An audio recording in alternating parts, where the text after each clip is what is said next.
Selamat pagi bagi kita semua, saudara-saudaraku yang kekasih dalam Yesus Kristus. Kembali kita akan merenungkan firman Tuhan untuk hari ini sebelum kita memulai segala aktivitas kita. Namun, marilah kita menyerahkan diri dalam doa untuk meminta pertolongan daripada Tuhan supaya kita mengerti, memahami arti dari firman-Nya. Mari kita berdoa. Tolong kami Tuhan untuk dapat memahami arti dari firman-Mu yang akan kami gumuli pada pagi hari ini. Kiranya Roh Tuhan bekerja dalam hati pikiran kami, sehingga kami dapat memperoleh makna yang terbaik di tengah-tengah firman yang akan kami renungan untuk pagi hari ini. Dalam nama Tuhan Yesus Kristus kami berdoa. Amin. Saudara-saudara yang kekasih, firman Tuhan untuk hari ini Selasa 19 Juli 2022 tertulis di dalam Yesaya 61 ayat 1.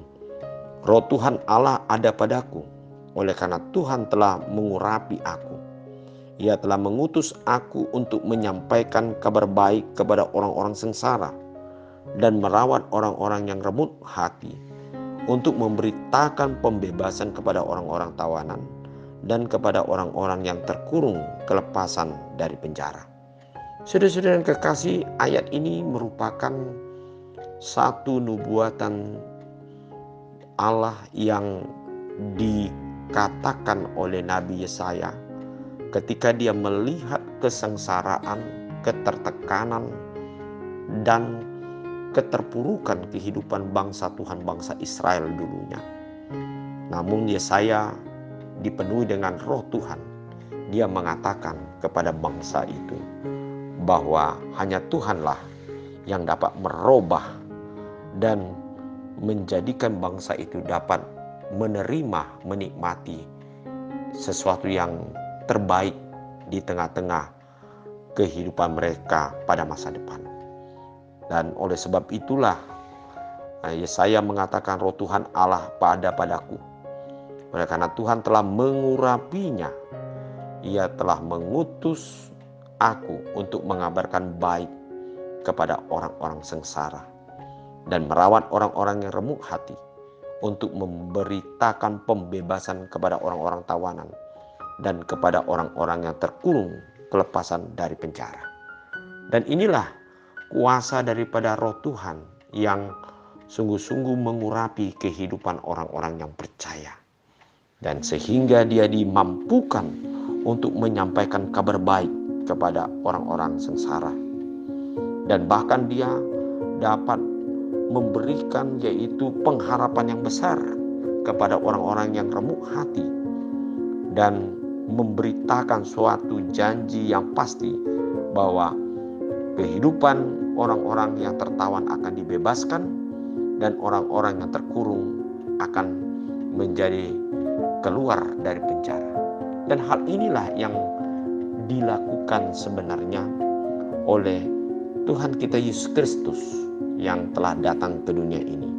Dialah adalah Allah kita yang dipenuhi dengan roh, di mana Dia memberikan pembebasan dari berbagai hal dalam hidup kita.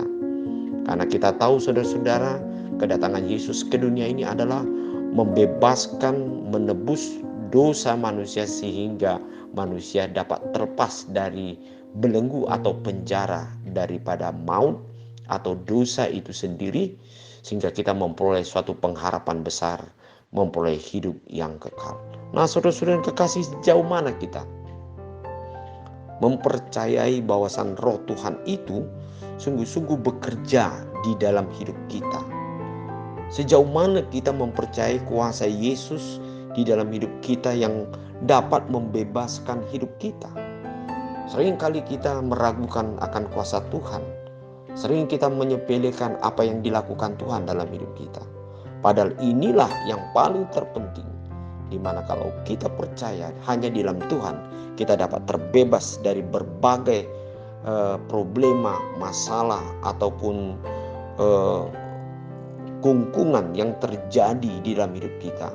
Maka kita akan benar-benar akan dibebaskan oleh karena kasih karunia Tuhan. Percayalah, Tuhan dapat mampu membebaskan dari segala perkara yang mengikat kita sehingga kita tidak memperoleh kehidupan atau kebahagiaan di tengah-tengah hidup kita. Di dalam Yesus ada kelepasan. Amin. Mari kita berdoa. Terima kasih ya Tuhan untuk kebebasan yang Engkau berikan bagi hidup kami melalui Yesus Kristus, sehingga kami memperoleh pengharapan, memperoleh kehidupan masa depan, sehingga kami dapat dimampukan bahkan untuk melakukan dengan mengandalkan kuasa Roh Tuhan. Kiranya Tuhan tetapkan dalam hati kami, hanya di dalam Engkau kami dapat memperoleh kelepasan dan berkat yang berlimpah, bahkan masa depan yang lebih baik dalam hidup kami. Dalam nama Yesus kami berdoa. Amin.